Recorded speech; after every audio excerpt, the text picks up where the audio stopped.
Welcome to Intentional Queen Podcast Journey to Restoration with Jineen. I am your host, Coach Jineen. I'm a mindset coach and a self-love expert, helping ambitious moms to alleviate overwhelm and self-neglect so that they can experience more inner peace, more wholeness, and more confidence and never lose themselves again, but also while incorporating some self-love along the way. And we are deeply now into 2024, and I want to see how you are doing as far as January is concerned. So we're done with 2023. We are now in January 2024. As y'all already know, for the last few episodes, I told you the new book is coming out. I Choose Me, self-published by your girl, Jineen. And it is the intentional guide on how to never lose yourself again. And it's coming out in February. Did y'all know something? Because I missed y'all. Did y'all know in February it's called the Plant the Seeds of Greatness month? And it's also Self-Love month because you know I'm the queen of love. And I chose that month because it was like so fitting because you know I'm always talking about blooming and thriving and all that stuff. And my logo is a butterfly. You see where I'm going? Because you know I'll be having thoughts, y'all. So anyway, it's going to be in February. So I need you to start getting your pen and paper ready to go ahead and get this book. It will be available ebook and it will be available on paperback. Last episode, I talked about it was time to thrive and prepare for expansion. And I kept telling you, you want to come up with your word of the year. As you can see, my word of the year is expansion. And so I've been manifesting this. I've been talking about this. I've been talking about we got to purge. It told us we got to get ready. My previous years, I had talked about pivoting and I talked about evolving and I talked about pivoting towards peace, evolving. I talked about balance last year. The book was written because of that as well. So now we're just going to talk about how to manifest our vision and purpose as it being a part of the I Choose Me series. Last year, around this time, like I said, I did the vision board party, but I keep talking about just getting a room and your net worth is as good as your network. But when you're thriving in a place and you're flourishing with like-minded people and you are stepping out of comfort zones, you're moving with more confidence, you're stepping up your self-belief, you're loving yourself on a deeper level, you're owning your story or your role, you are decreasing your overwhelm and self-neglect, and you are manifesting your dreams and you're activating your mindfulness, which in turn activates your productivity, which means you show up better in the streets. It's just a way to be. All those things are so important, and I talk about it all the time. Last episode, I also gave you the acronym of THRIVE, and I talked about the T was talk to yourself nice, right? That sexy talk. Excuse me. The H was for you got to have grace for yourself. You have to give yourself compassion and know that you're enough today and you're enough tomorrow, and your self-worth always 100, whether you're winning or learning. You heard that? Your self-worth always 100, whether you're winning or learning.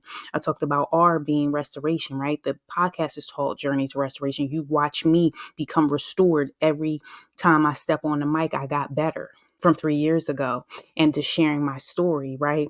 Going back and healing up them old wounds. I really go deep into that, talking about get to the root, talking about the catalysts and the byproducts. I have a whole unit within my book just about that. That was so good that it's going to really help you. What else we said? So that was T, that was H, that was R. The I, of course, needs to be intentionality. You need to be intentional about how you are moving. The V is for vulnerability. Vulnerability is courage. Brene Brown said that. Like, you have to be courageous. You have to be okay with sharing your story to help other people, even if sometimes it feels tough at the time to do it. It's a reason, right? Esther in the Bible, she didn't really want to do it, but the crown chose her. And the next thing you know, she was saving her whole country. And I really believe in Queen Esther because sometimes my friends call me that shot now lamb, where she was like, it was a sight and sound by us. And I went to see Queen Esther like a couple years ago, and we were sitting in the show, and then this part came up and it was like, sometimes the crown just choose you. And Lamb looked at me like, they talking to you. And I was like, whew.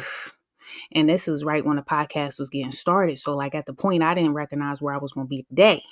But I kept saying, God, you got something for me. He said, well, you got to step on the scene. You got to let people hear your voice. Now he like, I need you people to see your face. I need you to spread the word. I need you to be out here. But like I told you, being a lighthouse ain't always easy because you attract mosquitoes, flies, and bugs. And so you got to be careful that when you are shining, that you understand there is going to be people who are for you, but it's also going to be people who's against you. It's going to be people who was rocking with you in the beginning and people that leave you. And guess what? It's okay to close chapters so you can open up new ones. And you can't let people talk you out of your blessing.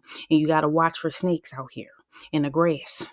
because, that's a whole thing. I did that, silence is a superpower, but I talked about snakes. It's a lot you can learn about snakes. And just while I'm talking about snakes for a minute, it just refreshed me on something I was looking on social media. And there was this woman who had a pet snake. The snake just kept being limp, not doing what it usually do, like cuddle up with her and do all these things. She said, yeah, it's just something not right with the snake. So she took it to the doctor, right? And the doctor was like, She said, yeah, well, I just think it's sick and it's this. And they said, is he laying next to you? Yeah, but he's not curling up on. Is he not eating? Yeah, he's not eating, doc. Next thing the doctor says, oh no, he's not sick. He's sizing you up to eat you. So sometimes you have to be careful when you are around snakes because they stop eating mean they preparing to eat you. And I also believe it could be like that. There was this other meme that it had was a kitten, and you kept feeding the kitten, and then the kitten turned to a cat, to a lion, and then it ate the person. So sometimes you got to be careful who you feeding out here, literally, mentally, physically, because you never know what people's intentions are, right? And I pray that people have good intentions. What I've learned along the way is not everybody has the same intentions. Some people are just not with pure intentions. And that's okay. Like, but you can't change people. You only can change yourself or change your outlook on how people are. So you either leave them alone or you just deal with them accordingly. And it's better to have people who don't rock with you. You need to identify them, right? Because you want to know who your Judas is. And it took me some time because some of the people who I found out was Judases were closer to me than my enemies. And come to find out, they was the people. And I think those are shocking things, but they helped me to thrive and flourish. I also talk about this one situation that Joyce Myers talks about. When people throw you in a dirt hole, they talked about the farmer, right? And they had two horses. They were up there. No, it was two farmers. And what was happening is one farmer was like, okay, we got to pack these animals up. I'll help you pack. And they didn't have enough space for this one horse or donkey. So what happened was the farmer said, why don't we throw him in the hole? So they threw the horse in the hole, and then what they tried to do was bury him alive. And when they was trying to bury the horse alive, it was neighing and getting very upset because it's like, oh my God, like you throwing dirt on me. But a revelation came to the horse is that it shook off the dirt and it started standing up on it. And while the people who were throwing the dirt on the horse didn't even notice that inside the horse was doing something to get reactivate to come out. So what happened was by the time they looked in the hole, the horse was already halfway out. So it didn't need much to catapult. So this is getting ready to be a message for somebody when you talk about manifesting your vision and your purpose. You may not know why the dirt is being thrown. This is how you start to flourish in adversity, because it's really not your friends that elevate you. It's normally the people that don't like you, because all it takes is them for to tell somebody, right? And when you stand on your values and you stand on your integrity and you stand in your spot and you do your thing and you don't let the enemy come to steal, destroy, or distract, next thing you know, you done walked up out of there, but it's them. I talked about this one episode about Joseph in the Bible. I read to my son Bible stories and he asked me good questions, and I'll be like, oh, okay, son, this is real good for me to explain. But, in that Bible story, he said to his brothers, he told them his vision, he told them his dreams, right? And this episode is fitting, right? We're talking about how to manifest it. You got to be careful who you tell your vision and your purpose to, because when you are sharing, you may be sharing with people who at some point are going to try to corrupt you. And so what happened in the Joseph stories, he told his brothers that they're going to bow down to him like wheat in this dream. And so they threw him in a pit. And then next thing you know, they sold him off to slavery. And then he went to Potiphar's house, and then she didn't like him and she lied on him. So then Potiphar had to put him in jail. And then he was in jail. And then while he was down in jail, he served the folks, served the people. There was a baker and there was a butler. And then both of them got released. And I think it was the butler that ended up telling the king, oh, I know somebody who do dreams. His name Joseph. He down in jail. And that's how he got released and ended up sitting up being royalty. The brothers haven't seen Joseph in so long. The dad is distraught, and they need food. So where did they come? To this place, and here he is out here handing out what? Food, wheat. And so really in the end, you can't care about what people think your dream is, because God gave it to you. God gave you the vision. right? And when you make the vision, you make it plain. So the reason of this episode is just giving you strategies on how to bring it to fruition, right? Because right now it just may be sitting in your head as goals and daydreams, but you got to have some tangible steps. How we making these baby steps? What are we doing for the streets, right? I told you 2 episodes. What I'm going to be doing is breaking my stuff down by quarter. So I already went to Amazon. I got those like post notes that you stick up on the wall. We're going to have 4 of those because each one is going to be for a quarter. You see where I'm going with that? We're going to brain dump because I did a whole thing on my YouTube page. Shout it out by YouTube. Dag, I posted that thing in 2 hours. It was 1,100 views about me talking about color coding and Google Calendar and productivity. So, I probably do a whole episode on that and my clients love it. So if that's something that you would be interested in, DM your girl on Instagram at Intentional Queen Journey, let me know, or slide me an email at intentionalqueenjourney@gmail and let me know, like, should I go ahead and do this productivity masterclass? And, I think it would be beneficial definitely to the ambitious moms out there, the perfectionists, the overachievers, like y'all be needing a whole schedule. And even for Christmas, I found this productivity timer that is the bomb that I'm going to put up. If you are watching this live, because I am recording this, you'll see it on my video right now. And I found this on Amazon.